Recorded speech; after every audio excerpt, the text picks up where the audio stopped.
gentlemen, welcome to the Tapped Out Wrestling Podcast. I'm, of course, Nick McDaniel, and as always, I am joined by Mud Myron. Hey, folks. I swear sometimes I scroll through the internet and see things. I looked at that picture of Dijak's finger. I don't think Rodney could have fixed that, Nick. I He saw an might X-ray have. of it. I saw an X-ray of it. I don't know, Rodney. You're going to have a look at this and see if you can fix it. Yeah. Dr. Rodney, paging Dr. Rodney. Ooh, Lord Jesus. Oh, yeah. Speaking of Rodney, man, I'm going to lean back. Southern Fried. Yes. You see the shirt? Rocking the Southern Fried shirt. We were there last night. And listen, before we get too into it, I want to plug them too, man. Hey, look, it's not just us on YouTube. Southern Fried's got a YouTube channel as well you should check out. But ours is, of course, Tapped Out Wrestling Podcast. They're right there on the YouTube channel. Both of us. I'm talking Southern Fried, Tapped Out Wrestling Podcast, Tapped Out Podcast Network. Man, go on there, like the pages, subscribe to the pages, turn on your notifications so every time either one of us adds anything, man, you'll pick them up. Because, listen, dude, they're adding shows, and kudos to Adam Vance. Tip of the cap, dude. They're putting the shows up really quick once they're over. Yes. Lately, it's been like within a couple days.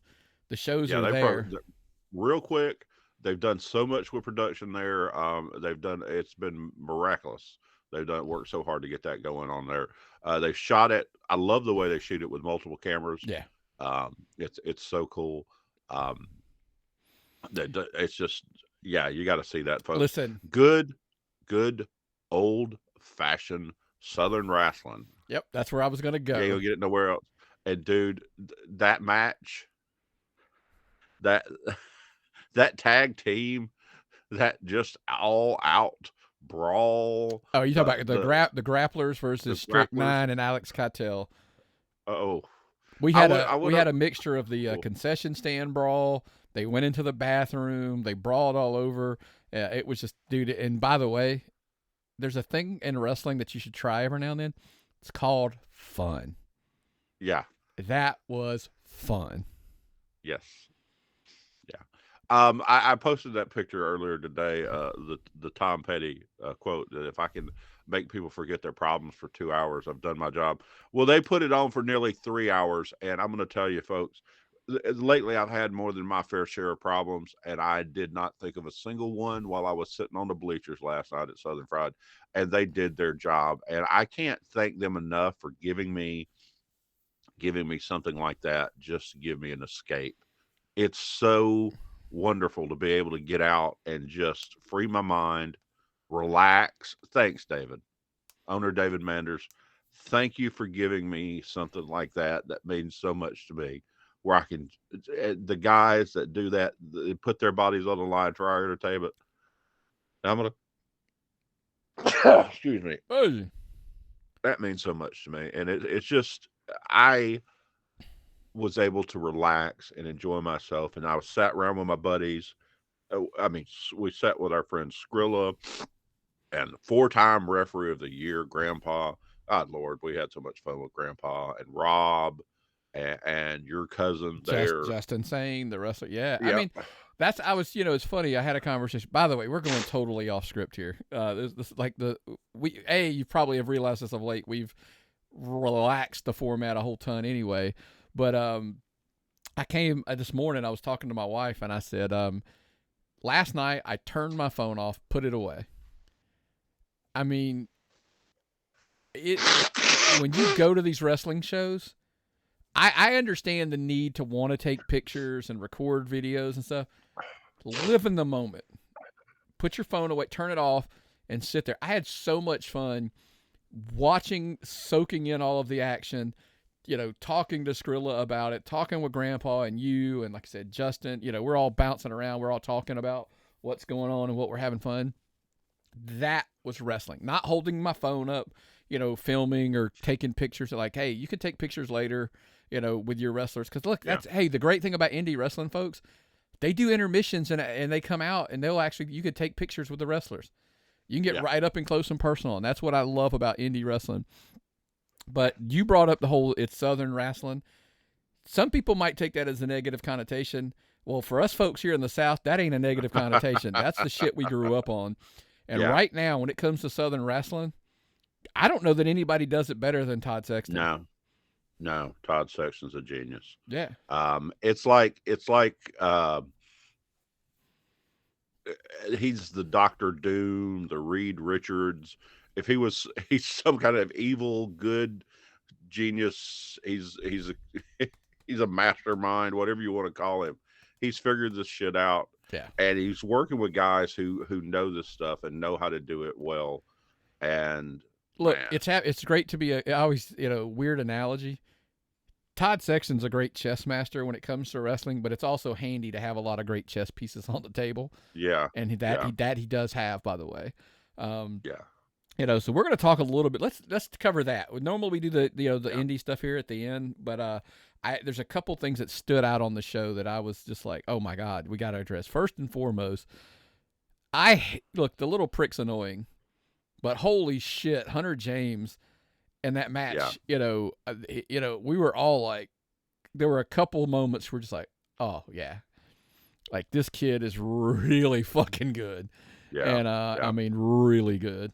And as much as he might get under your skin with his cockiness and his arrogance, when the kid's starting to back it up, that's a little dangerous. That's what I always tell people. Yeah. That flip, that moonsault into the reverse DDT, like Yeah. everybody that was sitting in our section was talking about it. Like when he hit it, everybody was like, "Holy shit!" Everybody, like that's when you're popping us and like Grandpa and the wrestlers and the stuff. I mean, like, okay, that's pretty good. It's a pretty good spot. That was a good spot. Like I said, Sal Sauronaro is a national treasure. I don't know why Sauronaro doesn't get Wrestler of the Year. I mean, everywhere he goes, yeah, he's outstanding. He works NWA. Yeah. Okay. Judas works NWA. Mm-hmm. The Judas Nick Halen match was something that stood out because how do you do a match with two guys of such different sizes and it works so well? And they also did that with CT Keys and Naja later in the show. But and here's the crazy thing though, even within the main, like the big show, the matches were two different. Like you would think they would be big guy, little guy, but like I actually had the honor of saying, like, dude, that Michael Judas versus Nick Halen screamed Shawn Michaels versus Undertaker. Like that's the kind of match it was. It worked that same style, and it, by the way, it achieved it was really, really good. Yeah. And like, by the way, to your Sauronaro point, Judas, kind of the same thing. Like I leaned over, I was talking to somebody, and I just said, "Can somebody explain to me why Judas isn't the NWA champion?" And they were kind of like, I have no idea. Because I'm like, he's a believable champion. I mean, he can wrestle big men. He can wrestle little guy, smaller wrestlers, make it all look good, all look believable, and I'm just like, dude, I get, like, maybe Tyrus is kind of the guy that they're like, well, he's got some name recognition on him. And I'm like, well, he's already on television already, that might be it. If I were NWA and you were looking to, like, I don't want to say promote your own guy, like, to make your, like, find a face. I think Judas is a guy that could be that guy. I would elevate my brand by putting on a guy that looked like Judas, performed like Judas. It just, make yourself look good by putting on a guy that looks like a wrestler who can go out there and look fit, act fit. Or if nothing else, make Judas and Sal a tag team, make them tag team champions or something like that. Who knows? Yeah, you could have fun with that do too. Something with them. I still think Judas, though, is your NWA champion. And everybody's like, oh, and I'm like, no, I'm telling you, I think that's where they could go and should go. Hey, Billy, you need some bookers? Yeah, exactly. We just call Todd and ask him what to do. I mean, I hate to, to admit it, but listen, you brought up the CT Keys, Naja, and I think these pieces are heading. Look, we've hyped this guy's train long enough, right? Yeah. Carly Bravo. I love CT Keys. I love CT Keys as he looks like a champion. Yeah. Like him, don't like him, whatever. Carly Bravo. I leaned over to somebody last night and had a conversation and said, by the way, it's a developing theme where we were like going back and forth between us, like having little comments and stuff. And I said about Carly Bravo when he came out, I'm like, enjoy him while he's here because I got a feeling he's gone soon. Like he's going to get signed somewhere. Well, he's already been on TV just the other day. Correct. I mean, he was on Impact, but I mean from the sake of like I think charisma, athleticism, like Carly Bravo gets it. Whatever it is, he gets it. And so that's what I said. I'm like, enjoy him while he's here because he's not going to be here for much longer. Whether that's AEW, whether it's a bigger deal with Impact, or whether it's, listen, I can see Carly Bravo in NXT. Don't get me wrong. I can see him anywhere. So I think that's one that I think enjoy while you can because he won't be here for long. By the way, I also would love to say you put him in a triple threat match, Carly Bravo's probably your next Southern Fried champion. There's an above average chance because he's sneaky. Yeah. Very sneaky.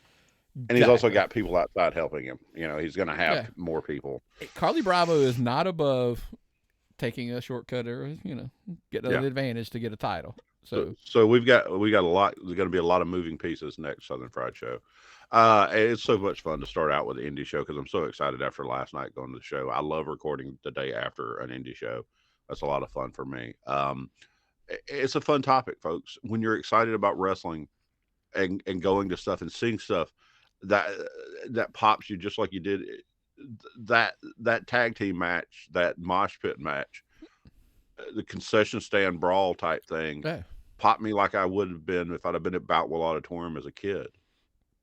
Or I'd have been laying on my grandmother's floor watching on the TV that was a piece of furniture. I showed it when the show opened. It kind of looked like that TV. Yeah. The funny part was that little TV usually sat on a big TV that didn't work anymore. Yeah. And there was one of those. Yes. Yes. See, my grandfather was the guy that fixed the big TV on the floor. Yeah. And once he retired, everybody had to go get the TV that sat on the big TV. Because nobody else fixed the damn thing. You ain't from the South unless you had the big TV that sat on the floor that finally died, but that's what you used as the stand to put your because you couldn't move the damn thing. Yeah. It took 3 or 4 people to move the damn thing. Yeah, people don't get I can move my TVs. Like I've got I think it's like a 45 or something like that. Like I just I hung the thing myself on the wall because it's so thin and so little. But there's a TV that I gave my brother a few years ago. The tube TV that I was like, bro, I'm gonna need your help to move this 30-inch TV because it weighs like 100 pounds. It felt like, but so yeah, man. But listen, if you don't just take our word for it, check them out on YouTube. Southern Fried Championship Wrestling. Go over there, like the page, subscribe to the page.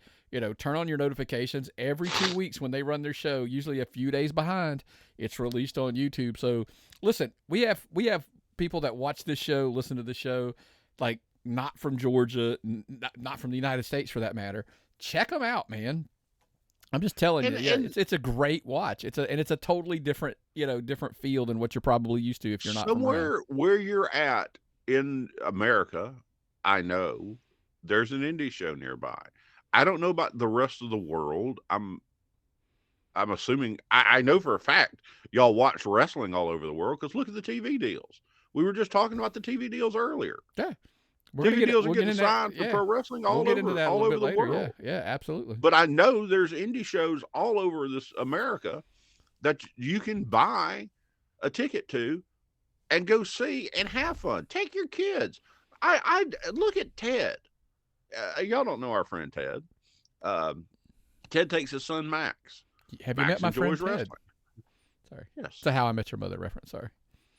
Sorry, I never seen. I haven't seen that. Well, the thing with my amnesia, I might have seen it, and not remember. Well, no, it's a great pickup line. You basically get a good wingman who basically walks up to women for you and goes, "Have you met my friend Ted?" And that's your introduction. You don't have to walk up and approach him. Your buddy does it for you, and he just boom, you're in. Anyway, go ahead. Sorry. So Ted, our friend Ted. Our friend Ted, yeah, he brings this. Sorry, that's kind of I'm flattered in a plate of piss now. He brings his son Max, and Max enjoys wrestling. And when Max is time to go home, he takes Max home. It's fun. It's fun to see kids enjoying it. It's fun to see. It's just the whole thing. It's a family event. Yeah. It's a family show. It's a family event. That's the whole point about not having my phone that I loved. I was sitting there watching, Max, little Mr. Andrews. I mean, did you see him when Hunter Yes. James comes out? He did the, he's over there at the gate Yeah. doing the fits, doing it, and just. Well, he went and got his sorry, I'm working on my words. I'm trying to remember them. He got his Money in the Bank briefcase. Yep. And he pretended like he was going to cash it in. I wanted to think like, you can't cash that in. You can't cash that in. But it's a show, folks. That's the fun, man. My girlfriend was a theater major in college, and she doesn't see the connection. But this is it's the finest evolution of theater. Great segue. If you have not checked out Strictly Business this week, make sure you go back and give it a listen, because it's a phenomenal episode where they talk about how wrestling compares to Shakespeare. And I'm not going to go down that rabbit hole. We talked a little bit with some of the talents last night, but you definitely need give it a listen. It's pretty exciting. I really dug it because it was nice to hear somebody who's not necessarily a wrestling person per se actually going down that rabbit hole. So check it out. But speaking of checking it out, Myron, it's wintertime. Mm-hmm. Listen, I openly tell you, like, look, I'm not going to pull my shirt down, but because I don't want to run off viewers. We like to grow our hair longer, but there's one area, Myron, you need to not necessarily do that. You got to keep the boys clean. Look, I know you want to keep warm and all of that. So if you want to keep your boys clean, who do you call, Myron? Who you got to get signed up for their package to take care of your package? It's our buddies at Manscaped. I popped it on you. You didn't know they were back. Manscaped. Oh, they're back. That's right. So let's get a good quick word before we get into the national scene from our friends over at Manscaped. Awesome. Whoa. Personal foul. What the feezy? You can't use a beard trimmer below the 50-yard line. This is the Waterproof Lawnmower 4.0 by Manscaped. What's the difference? It's got new skin-safe technology to help reduce cuts and nicks. It's powerful, yet gentle, just like me. Dog, I appreciate you. Boop. Hey, watch out. I'm not ticklish. Get yours at manscaped.com. That's right, man. Check out our friends over at Manscaped. Get because if you got to keep clean, you got to keep it high and tight. Is that what we call it down there? Or I call it low and tight? I don't know. I wish I'd have known they were coming back. I bought a nose hair trimmer in the hardware store the other day. I love mine. Listen, man, I've got the nose hair trimmer. I've got the the Lawnmower 4.0. It's great. Check them out again over at Manscaped. But hey, without further ado, man, let's get into some of the national talk here. By the way, we're going to be at Southern Honor this week. So if you want to hear our update, check us out next week where we kind of talk about the Southern Honor show. Just saying. Anyway, national stuff. Bloodline. The story rolls on. And, a lot of people would like to argue that they hit their crescendo. This is what we've been waiting for. Sami Zayn attacks Roman on Smackdown.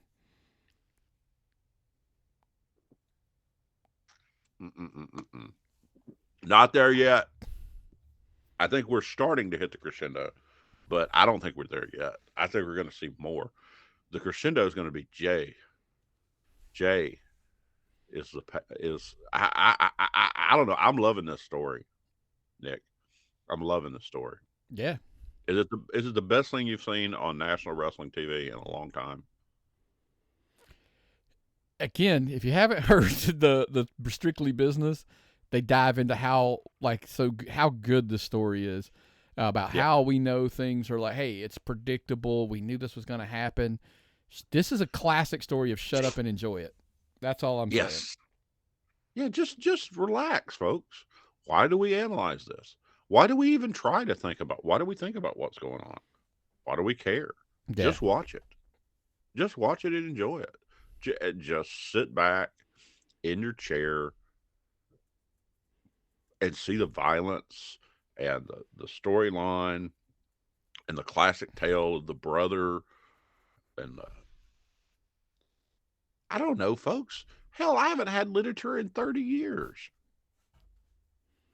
Just watch the damn show. It's really entertaining.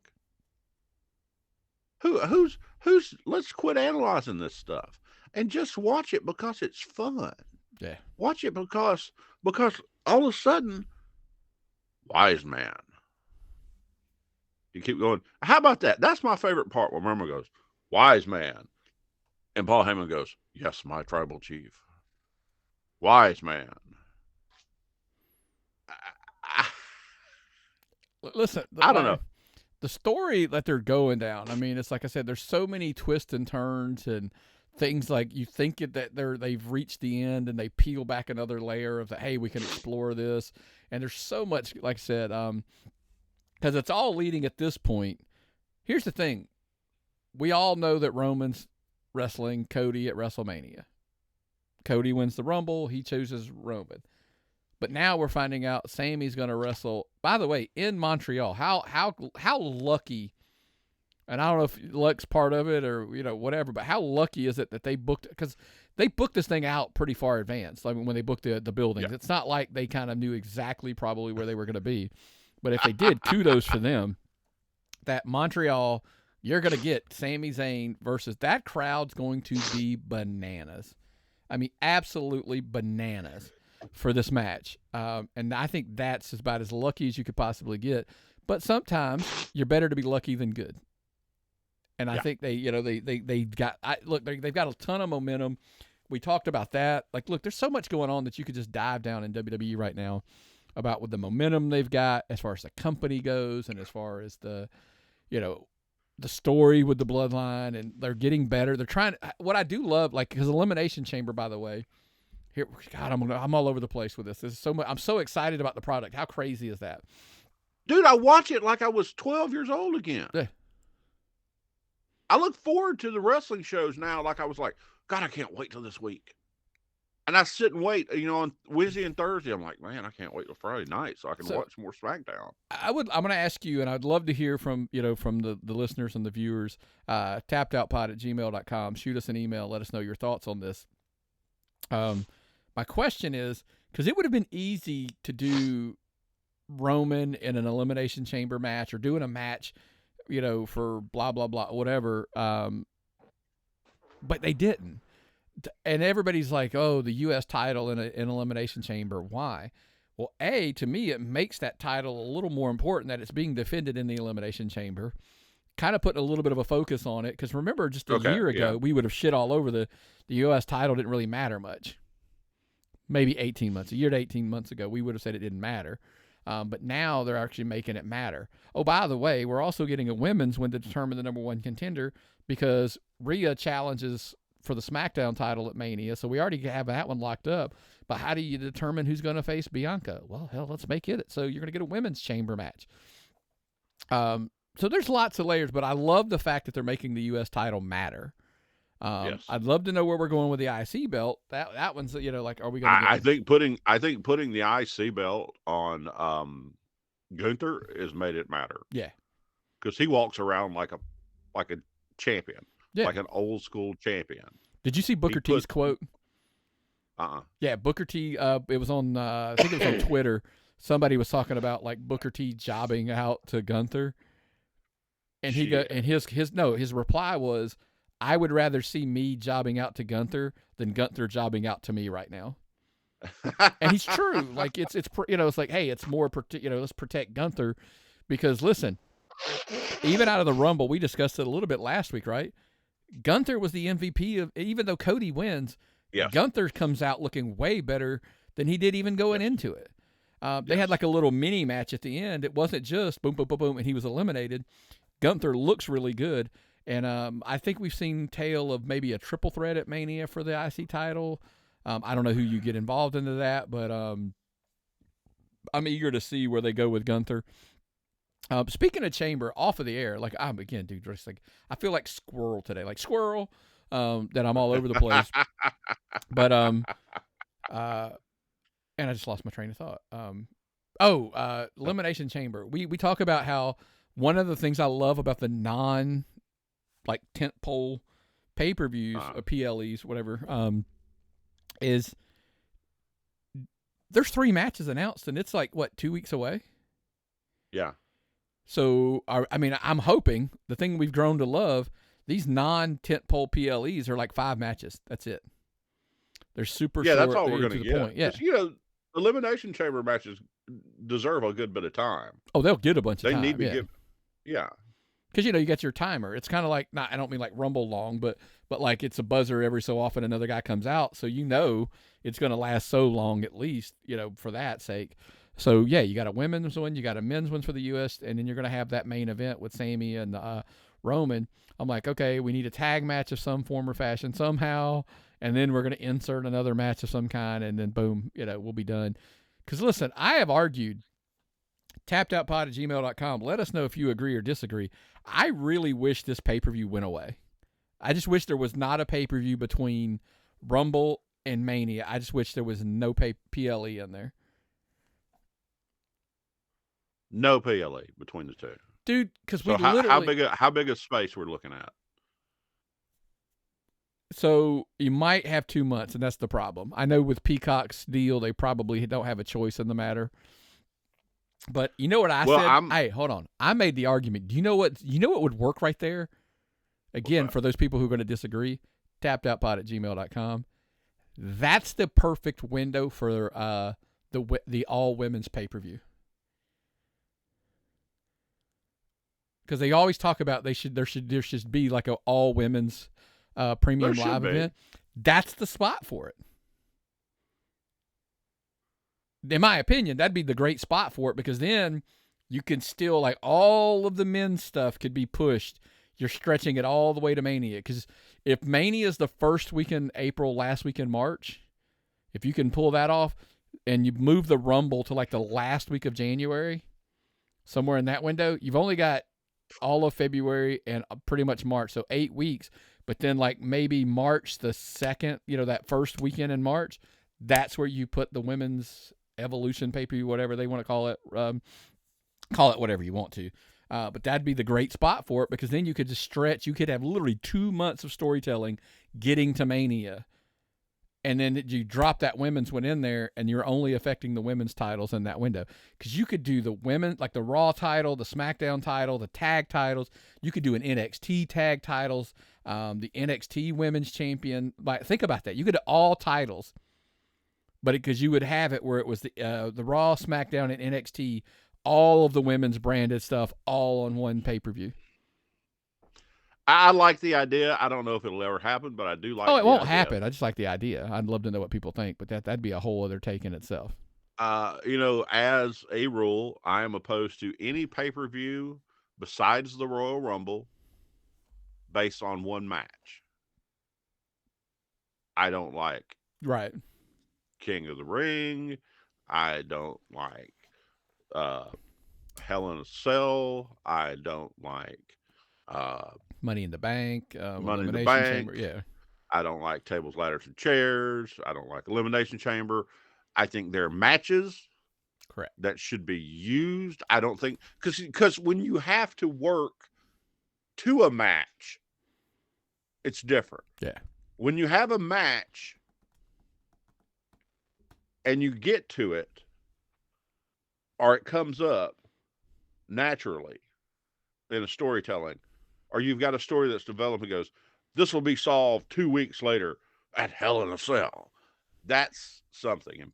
But when you say Hell in a Cell's in 2 weeks, we need to find a match to go on in that. Yeah. That's not as, it's, and I've never have been but they're on the calendar. Okay. Sure. They're on the calendar. But that's what I mean. Then that's what makes sense. Because if by chance one of your matches for one of those women's championships needed a gimmick match, you could put it on there. Like if you've had a feud for 8 months for a title, everybody's interfering, blah, blah, blah, then you make it a cage match of some kind or something, or you make it blah, blah, blah. I think they've spent enough money on that Elimination Chamber that they're not going to get rid of it, that they're going to have that it's something that you have to go through every year. It's like an event. It's like a ride at Six Flags that you have to pass. It's like remember American Gladiators? Mm-hmm. It's like a stage on American Gladiators you have to pass to get to the next round. Yeah, but you could do like they did Survivor Series War Games. One year, why could it not be Survivor Series Elimination Chamber or something? If you're not going to do the traditional Survivor Series matches, which they should, but if they're not going to, an Elimination Chamber makes sense at Survivor Series. The winner's the sole survivor of he goes on to become the new champion or whatever. But that's if you only need it. I'm with you in that school of thought. That I think that's only if you need it. Like if you have, or there's a vacant championship for whatever reason, then you have an Elimination Chamber match to crown a new champion out of 5 guys, 6 guys, whatever. I like I said, Elimination Chamber, they spend a lot of money on, so they're going to get that one. Tables, ladders, and chairs has got to be the cheapest pay-per-view on earth to throw. You've already got all that crap. You've already got tables, ladders, and chairs. Okay? Yeah. If not, you can go buy new ones. They have a warehouse full of them. But apparently, if you just set a ring up, all that shit shows up under the ring anyway. So yes, exactly. I didn't look. Now, look, last night I should have looked when they were taking the ring down to see if that was under it. Yeah. So anyway, but hey, we discussed a little bit of NXT. With a whole lot of stuff going on, but I do want to ask you. So the news broke apparently in the last couple of days. NXT talents are going to be able to work select air quotes there, folks, indie dates, which is massive because. Because it's the E. Well, it's WWE for one, but it's always been one of the perks of working for AEW is that you continue to work the indies. By the way, this was a conversation again that happened last night that I'm like, or you have to work the indies to be able to make. I don't think you have to. I really don't. And I'm torn on this one. This is one I struggle with. Somebody said, well, you have the ability to work them if you want to, pick and choose your spots. And I'm like, yeah, but I personally know for a fact AEW talents have to be approved to work indie shows. I experienced it firsthand. We did. When we ran our show, we knew you had to get approval from an AEW talent. So my thing is so you're going to pay an AEW talent. You still have to go through the approval process. So I think it's going to work very similar with NXT. When they say select, what's the young lady, Ivy Nile, and that she's going to work. Yeah, Ivy Nile's the one that's going to be able. That's the example I've seen so far. Yeah, she's been approved to work Booker T. Booker T is Booker T, so I can see where she's. He's going to get first because I wouldn't be shocked if that was part of the Rumble trade. Why they got him? Yes, exactly. Okay. He developed Roxy. Roxy's now the NXT Women's Champion. Roxy was debuted in the Women's Royal Rumble. Ivy Nile was backstage at the Women's Royal Rumble. Ivy Nile is going to debut. They need reps. Yeah. Okay? It's going to come down to that in the end. They're going to need reps. Listen, Braun Breaker ain't working an indie show, I don't think. No. I doubt Grayson Waller's working an indie show. But we talked about this. There's a lot of those kids that are on Level Up. That Peacock exclusive show they're not on TV. They're guys. Well, there's a lot of people working NXT house shows. Yeah, exactly. But if you're going to start basically building talent and getting talent that you don't want AEW getting, and you've got that NIL talent, like I guess you can't work them yet. They're still. I don't know.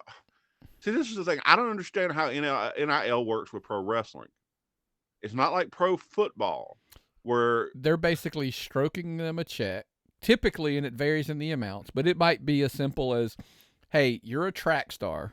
You're going to go to University of Tennessee, hypothetical. Why you would, I don't know, but you might. You could go to University of Tennessee. WWE may cover all of the expenses that your scholarship doesn't cover to help you out to get through school for 4 years. The trade-off would be they have you signed to like an exclusive thing of, you're going to get to come work. By the way, this is where athletes are crazy not to do it. You can come use their facility to work out if you're on the NIL deal. You can get trained, and you want to be a wrestler potentially after. You can kind of start going through the process while you're in school. So when you're out for the summer, I don't know, I get to go live in Orlando for a couple months and work out at the. But do you work indie shows? No, a lot of those kids in college are not. They're just basically they're signing them to deals where they're just, hey, we know you're in college, we know you're doing what you're doing, We're going to pay you a little bit. Because here's the thing. People are thinking it's not the $1 million deal the kid that was the quarterback at Ohio State got. It could literally be hey, why would they give that kid a deal? No, not WWE. I'm saying just in football. Yeah, why would they give that kid a deal?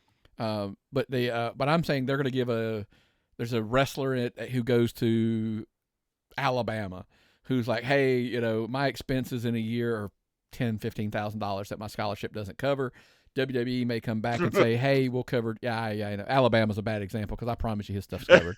But anyway, but my point being is WWE makes a small investment, $10,000 a year. My cocaine expenses are higher than that at Alabama my freshman year. Exactly. But you get what I'm saying. So I think that's kind of the thing. But I think them letting them go. These are I think the guys that you're going to talk about are the guys who are on Level Up and that kind of stuff who are going to be able to go work select dates.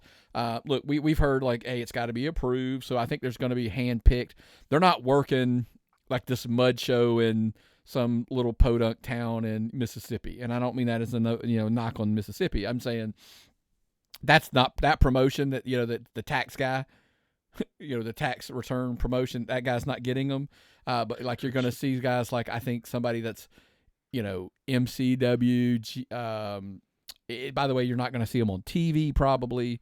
There's going to be all kinds of restrictions, but I think Speaking of that, I'll be starting emailing people on Thursday about my show. So I get my return back Wednesday. Myron's getting his tax return, baby. He's going to Myron Championship Wrestling. Yeah, I want to be booking. But they're going to do it with the bigger deal is, in my opinion, they're going to be doing this with the AEW talent, because those guys they've signed everybody, and those guys aren't getting reps at all unless they work indie shows. Now that's kind of segues into a topic we want to discuss too. So this week we also learned that they're going to start running house shows, limited but house shows nonetheless. AEW is, which kudos, by the way. I mean, I get it.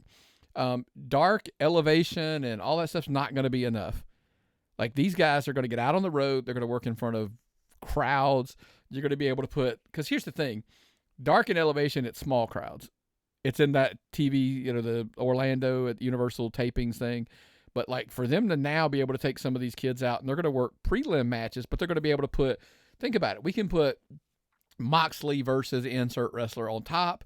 They'll draw a decent house. You'll be able to put MJF on a house show, draw a good house. And then you can put some of these guys that you're putting on Dark and Elevation in front of bigger crowds to work your prelim matches. And by the way, you got a little more freedoms. We've always heard there's more freedoms at house shows. You can try some things. It's not going to be on TV, so it doesn't really matter. So I'm excited that now that AEW is kind of starting to grow a little bit, the house show business. Look, I don't know how much we talked about it. I may have completely. I thought we discussed the DAZN TV deal last week. Somebody said we didn't. I'm I thought we did, but man, I'm old. But if they're going to start, trying to go out into other markets, I think you try it here first. They do house shows here, and then you can expand to once your market picks up in Europe. Do you go overseas and do some house shows overseas and things like that? I think that's a great opportunity because we completely underestimate in this country the dollars that are available overseas. Yes. We discussed this a little bit off air about how, look, WWE's dying brand that, Raw, now by the way, Raw got 2 million, I think, apparently. So I was well, ain't dead yet. But I also shared a thing about Rumble, about all these records this Rumble broke. And it's listen, guys, they put out, by the way, because I'm a shareholder. I was seeing record revenues and profits and da-da-da. The company ain't dead. They figured out how to make money outside of just one metric. And I think AEW is learning that same thing. Let's figure out other ways to make money. There's some smart people in AEW. And a lot of people always think we're haters on AEW. And I'm by far and away, that's not true. Because some people I truly, and I don't mean there are some people I truly love that work for that company. And yes, definitely. And the thing is, it's just because it may not be the product geared for us. Their product is not tuned especially for 50-year-old men. Right. That's just the truth. They're getting for a younger audience. They're going for a more hip crowd. They're going for a crowd that likes a different style of wrestling than we do, and they're getting it. They're doing fine for a startup wrestling company. Going up against WWE, I do not think they're having any problems. My tips to them is stop going up against WWE. Quit trying to be a competitor with WWE. Yes, you're right.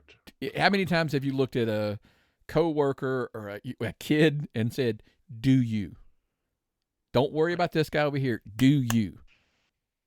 Chase your dreams, trace what your goals, and hit those goals, and stop comparing, to the guy next to you." Great quote. Stop looking in the Kitchens might have been the one who put this, and I use it even from a business perspective, not just the humanitarian side of it or whatever. Stop looking at the bowl to the guy to your left and seeing how much he's got into his. Worry about yours. But his thing was totally different. I'm not going to go down that rabbit hole. But make sure this guy's got a bowl. That's another thing. But I think we spend so much time talking about smoking bowls or eating bowls. No. I'm going to come off of that because I lost you. I could tell. But my goal at this point would be, if I was AEW, I'm kind of hungry. Focus on you. Do you. Stop chasing something that had a 50-year head start on you. Yeah, just more than that. I mean, I'm saying, but just do you and hit your goals. And I think if they focus on themselves and be honest with yourself and truthful with yourself when you're making these, decisions, I think they'll be okay. I think the house show's a huge step for them. By the way, if you want my take, it's also going to open some opportunities, I think, for some indie talents to work dark shows, to be enhancement talents, or whatever, for some of these house shows when they go local. They don't have to take the entire AEW, roster with them. Exactly. They can go to a local show and say, like, hey, we're going to pick 2 or 3 guys to work with these guys, blah, blah, blah, because that's what they used to do back in the day. And I think that's a good model. But there should be 20 or 30 guys in every town that they can pull into and have on every show, ready to go. That are local wrestling guys that can work with the pros, put them over, make them look good, on to the next town. Yeah. The Southeast is not a bad one, by the way, because they've been proved. Because I don't know if you know, there's a place over in McDonough that chunks out like talents like no. But we were at, by the way, again, going back to Southern Fried, we were watching last night, and I'm like, oh, that kid's pretty good. Where's he trained? That kid's pretty good. Where's he trained? Like, developing theme. And look, everybody thinks we share it for one reason or another. My argument is this. If you want to get trained, not just to be a wrestler, if you want to get trained to be a television wrestler, what's the difference? Go get trained at the Nightmare Factory and find out. There's a big difference. There's a big difference between working a show and working a TV show. Well, you also, one thing you notice is the nutrition. Every one of those kids looks like $1 million. Yep. I said that about KJ Impala. He gets bigger every time I see him, and I'm not talking about fat. That kid gets like Hulk. He's getting fit. Bigger. Yeah, he's getting yeah. Parker Lee is cut like a. He's fucking shredded. A Greek god. Yeah. Okay. Even the kid with the bad shoulder looks like $1 million. Yeah. He was there with his shoulder brace on. Wouldn't let Rodney near him. By the way, how freaking tough is that kid? I mean, look, I don't do this often. Even in a loss, I was like, dude, my respect for Hunter Knott went through the roof after finishing that match. Not this past Southern Friday, like the other night, but like the one before that. I don't know if people know what we're talking about, but he dislocated his shoulder 5 times in one match. Yeah. 5 times, because it was put back in. No, 6 times. No, it's 5. It was fixed 5 times. Yeah. So, and to finish the match. So look, tip of the cap, and nothing but respect for that guy. I mean, like, I just kudos and 100%. If I ever do anything athletic, I want to have Rodney work for me and spot me. Hire Rodney. Yeah, he'll fix anything that pops out or breaks for you for sure. So, yeah. But anyway, man, look. Speaking of fixing, listen, you see the comic books behind me. Obviously, we would be, with everything that happened this week, I was just going to run this and say, look, DC made their big announcement this week. This past week, I guess, technically, depending on how you work your calendar in your brain. James Gunn's going to fix DC. I didn't know DC was broken, but James Gunn's going to fix it. When we talk about the movie, the TV world, whatever. By the way, would you agree with me when I say people would, like, a lot of times I catch flack for this. I always thought the DC animated was better than the Marvel animated stuff. Much overall. Okay. DC animated is much better. Marvel movies much better. Now DC had a better TV with the whole Arrowverse, canceled it all. DC had a weird TV that was cool with one I loved. Sorry, I remember my amnesia. Peacemaker or Pennyworth. Pennywise. Canceled. Yeah. Pennyworth. Love Pennyworth. Canceled. Doom Patrol had some problems with. Canceled. I loved it, but it was hard to watch sometimes. They canceled Titans, which was good. They still have John Cena's show, which are they going to bring that back? I don't know. Peacemaker, I'm not sure yet. Peacemaker. Okay, so they'll probably cancel it too. So they've canceled all of their stuff. Well, here's why, Myron. So, because I know you wanted me to catch you up on this. So essentially, okay, that he could do this twice. He could talk about it on the air, or he could tell me twice. So he's just going to do it on the air, so I can go back and listen to it. Okay. This is a very broad, by the way. We're not going into the weeds on this, but it's very broad. Essentially, James Gunn is going to reboot DC, the movie / TV / animated. Where he is going to do, I think, a little. Let me back up. His ambition is to be better in the sense of he's going to tie together movie, TV, and animation. So they'll all three be continuity together. Versus like Marvel's kind of the TV kind of was. Then they're like, well, Agents of S.H.I.E.L.D's not, but now it kind of like seems like they're going to bring it back, some characters or whatever. So we're going to see. And the animated basically had nothing to do with, the Marvel animated had nothing to do with the movies and whatever. So he's going to try to tie them all into one, which I understand why, because some shows will probably be easier to do as an animation versus doing it as a part of, you know what I mean? That would make sense. By the way, I want to give super credit to Mike Johnson. He wrote a thing on Facebook a while back, and I 100% agreed. And I was like, I don't think it's exactly what's going to happen, but I thought it was a great concept. Because what we're hearing is the Flash movie essentially is going to be the reboot part of how they're going to justify. They're recasting some people. They're not going to recast everybody, though. Like Amanda Waller from Suicide Squad. She's going to actually be still her. Like, she's going to be the actress who plays her is going to still be the same. And there's going to be some guys that stay the same. Some are going to be different. Obviously, Henry Cavill's being recast. He's not going to be Superman, which I'm kind of disappointed about. But we will see who they recast. They're going to do a new Batman. By the way, which is weird, the only movie they're sticking with is that Robert Pattinson Batman. So he's not going to be the Batman in... They're essentially going to treat that Batman like an Elseworlds title in the comics, where it's kind of like... It's not part of that. It's like another world. So he's the Batman in another one of the Earths. So that way he's not going to be the Batman. No, it's going to be like, the Ben Affleck was the Batman in that universe. This was a different Batman, which, by the way, in comic books, I know this kind of sounds confusing, but it's actually pretty cool because Marvel has all of their different universes. DC has all of their different universes. So there's different Batman and Superman in all these different worlds or whatever. It's parallel universes. It's a whole thing. So basically the Matt Reeves Pattinson Batman is going to be an Elseworld Batman, so it won't be part of that world, which is kind of cool. That I don't know why they're like locked in the concept of making another one, because I didn't like the last one that much.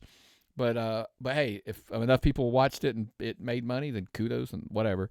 But basically, Mike Johnson was kind of like at the end of the Flash movie, they could do this whole thing where, like, do you remember on the Arrowverse when they did their crisis thing and everything was kind of like dying and whatever?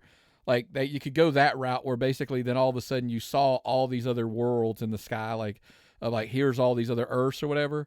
And that's how you could spin out into your own, like, new James Gunn DC universe. So it'd basically be a different Earth, so you could redo everything and it wouldn't matter.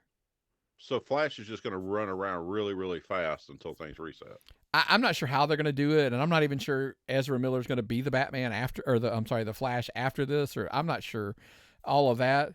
But I'm just curious. Like, look, rebooting franchises. By the way, I also read somebody that wrote a great article that was like, listen, you should. Was it Heath that did it? That basically every so many years you should just basically just recast everybody and start over. Like Heath on his one of his little audios that he does. Robert Downey Jr. is our Iron Man. But there's a 3-year-old today that in a decade from now, there'll be another guy that's Iron Man that'll be his Iron Man, not Robert Downey Jr. No, he needs Robert Downey Jr. as his Iron Man. No, yeah, that's what we He's tell that him. good. But in 10 years, Robert Downey Jr. can't be Iron Man. He could be the old Iron Man. Like, he could be the old Tony Stark, but he would be, but as far as like Captain America, 15 years from now, Chris Evans can't be Captain America. You see what I mean? Because he's not going to be Chris Evans that you know today. So there's going to be a new guy that's cast. And that's okay, by the way. It's okay to get old, Myron. It is okay. So I'm jacked at, look, I get it. But I do want to ask this one, because we were talking about Booster Gold. Like, Booster Gold's apparently going to be in this new phase, and everybody's like shitting all over it. Might I remind you, the Guardians of the Galaxy, just years ago, nobody knew who the fuck they were. Nobody could tell you anything. And it is now one of the most beloved franchises in the Marvel world. So how about you let the thing come out before you crap all over it? That's my thing. I knew more about Booster Gold than I did Guardians of the Galaxy, and I followed Marvel and not DC. Listen, I'm a massive DC guy, and everybody that, when I collect, I mean, like, I'm a Justice League collector. I mean, that's kind of what I chase more than anything. So I always want to give them the train of thought, because look, before you want to throw your hands up and say, because everybody remember there was a phase where DC was the movies, Batman and Superman, like that was the movies, and the good ones, by the way. Then Marvel had their run. DC has a chance that they can come back and they can get on a run if they've got their proper guidance, which some people say James Gunn could be that guy. Because listen, there's a lot of flack on the Marvel movies right now. Although I did say, I know it sounds dumb, I felt like the last wave of movies they had were setup movies. Because I do remember, by the way, when the Iron Man, the one came out, it was good, but everybody wasn't quite there yet. And remember the Hulk movie with Edward Norton? It was kind of supposed to be a setup movie. I think we're in that lull of getting to where I think now we're about to launch with... We're about to blow it out. I think with Ant-Man, coming out here in the next couple of weeks. Actually, yeah, next couple of weeks, I guess. Next week, whatever. And I'm behind. Yeah. I'm really behind. By the way, Disney Plus Wakanda Forever is out on Disney Plus now, so if you haven't caught it, you can catch up on that one. You'll see. You can watch it if you missed it. But look, why Ezra Miller though? Why did they stick with him? I don't know that they're going to. I think they had to finish that movie. They had already shot so much of that movie with all that trouble happened. I think that I'm hoping. Listen, I don't know enough about the story to be honest with you. I don't want to, but I got a vibe from everybody that I've talked to. They need to move on, and they may. I'm not real sure. They have. I don't know that they've even made their final decision at this point. Because I thought Grant Gustin would be the perfect Flash. Oh, I agree, and I'm still like, I'm not saying that's who I would still go with if I could get out of it. If you're gonna recast, this is just my take. If you're gonna recast Superman, Batman, Wonder Woman, and Aquaman, you got to recast Flash at that point. Yeah, you can't stick now. The argument would be he would be the one that was doing all of the, going between the universes and stuff. So if you stuck with him, I get that from that perspective. But my thing is, if you're gonna, but Gustin, yeah, I agree with you. I would have gone with him as the Flash as well. So we'll see. I love Mel. I love Grant Gustin. I was really big on that. I don't know. I like things, and I like them to stay that way. That's just me. Myron doesn't like change. I don't like change at all. Don't like change at all. No. So that's just me. But he will discuss Kevin Conroy being dead is going to be. Yeah. with the That's animated gonna stuff. be Yeah. the shits, especially because now Hamill won't do Joker without Conroy. Yeah. So that's a whole wave of great Batman stuff that's not going to exist anymore. So we'll have to see the direction they go, because especially if they're going to tie the animated. Now, the cool part would be if they're going to tie it all together, are they going to have the actors who do the live action movies voice the animated? But some of that Batman anime is just amazing. Yeah. Not anime, because I don't watch Animation, yeah. anime. I know. I watch cartoons. I don't watch anime. That shit's whack. Yeah. Y'all can you send an email to www.myass.com. I don't care. Because I don't watch anime. Just Byron's old. That's okay. Yeah. I'm old. I'm 50. I don't care. I can do what I want to. I like things exactly Whatever I do what I want. Yeah, exactly. Yeah. That's why I still want Robert Downey Jr. as Iron Man. Who was that guy that played the first Superman? What was his name? Which one? The one that didn't see in the black and white TV shows. Oh, yeah. No. Remember? Yeah, that's a long time ago, man. Myron still wants the original stuff, but who's going to play Booster Gold? we'll find out. Time will tell. Because Booster Gold's a kind of amusing anti-hero that might inspire a massive merch thing. He might do all kind of stuff. Oh, he was a merch getter in the book, so I'm sure he'll be a merch getter. They'll try to go that route as well. But you never know, man. But hey, you always know where if you want our opinions, and listen, if you're an audio listener, we understand. But a lot of times when we dive down this rabbit hole of comic stuff, it's always going to be on our YouTube channel, especially when I'm just cutting videos about comic movies and all that kind of stuff. And don't forget, our friend MB Mooney, author, he cuts a lot of stuff for us over there as well. YouTube.com. Just search Tapped Out Wrestling Podcast, Tapped Out Podcast Network. And by the way, our handle is at Tapped Out Pod. Go figure. So you can find us. But again, the important part is not only like the channel, but subscribe and turn on your notifications. So that way, when all those extra things come, they pop right up on your notifications. Audio listeners, if you're a wrestling fan, and this is kind of the show you listen to just for wrestling, always on any podcast platform, whether it be Apple Podcasts, Spotify, Google Podcasts, Amazon Music, iHeartMedia, wherever and anywhere you watch, make sure you're subscribing. Same thing, because every week we're surprising you with some times. We're moving the show around from time to time, so we're surprising you when they get released out. But we greatly appreciate you. Give a 5-star rating review. We would greatly appreciate it. But man, that's a lot of stuff, man. Look, exciting. We're gonna be at Southern Honor this week. They are over on IWTV. Who we seeing? Cyrus is going to be back from Japan. Get to see Cyrus, folks. Cyrus the Destroyer. Fan of Japanese wrestling. Y'all need to come out and see Cyrus. Hey, gonna Hunter be James is going to be an honorary member in that match of the Exotic Youth. A team that you would never thought you would need. They're going to actually have, Hunter James as a honorary member of the Exotic Youth for one night only at Southern Honor. Yes. So lots of stuff going on, man. I mean, Judas and Proc the Croc Johnson is coming back to Southern Honor. Always good to see him. Look, it's a rematch from one we just saw a few weeks ago back at Southern Fried, where we saw a little bit of respect. Proc earned the respect of Judas, and now Proc's like, nah, I want the W. I don't want just his respect. I want a W over on the big man. Lots of stuff going on. Look, the dark side of Joe Black looks like it's going to be unleashed. So that'll be cool to see. Just all kinds of stuff. Check out Southern Honor, man. I know the Southern Honor tag belts will be on the line. On and on and on.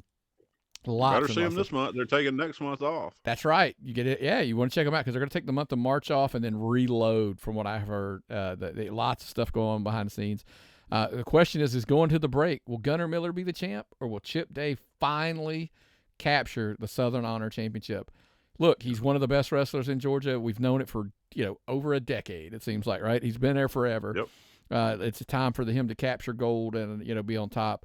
But Gunnar Miller might have something to say about that. We're going to find out for sure this Friday up at the Action Building. So check us out up there for sure. And what's happening in the Action Building during March? I think it's May. It's not March. It's May, I think. They're not fighting again until May? I think so. Double check. I'll post it and share it. I've been sharing it, and my brain. It's early, guys. You don't realize how early we're recording on a Sunday, and we were at Southern Fried till and got home pretty late. So My brain's shut up. But, I've been sharing it like crazy. Elevate Fight League's going on up there, man. If you haven't been to their first show, check them out. Get your tickets because MMA is a whole different. Oh, yeah, massive success. So definitely check those, those guys. They're doing Gary Lamb, Warren Hopp's up there doing a great thing, putting on a great show up there. They're making it. It's not your typical MMA. It's totally different. Production values and tables. And I mean, just check it out again. Elevate Fight League up there in Canton in the Action Building. We'll share more of the dates and all that good stuff for you. So, well, that's all I've got this week for now, Myron. You got anything else before we get out of here? No, man. I had a lot of fun doing this today. Thank you. Always, Thank you, brother. people, for listening to this. Oh yeah. Well, for me, man, I'm Nick. My co-host CM Chunk. That's your new. We're gonna start. Chunk, yes. That's his new handle, folks. CM Chunk. We were talking about that last night. That'll be a good one for you. I'm straight edge now. He's straight edge. He's gonna tape his hands up and put the things on it. Maybe next week we'll tape your hands up, but we'll have to have somebody teach you how to do that. Tape? I'm gonna have to because I'm not good with. I got arthritis in my hands. There we go. Maybe we'll have one of the guys. We'll have one of the boys teach you little heating pads to my hands to get rid of all this arthritis. Yeah. So that being said, man, go out, see an indie show if you're not in our area, if you're not in the Georgia area, you're in Tennessee. Watch them on television or internet. IWTV, YouTube, Google them something, man. Find your local promotion. But I always say, dude, just get out of the house and go have some fun, man, and see a good indie show nearby.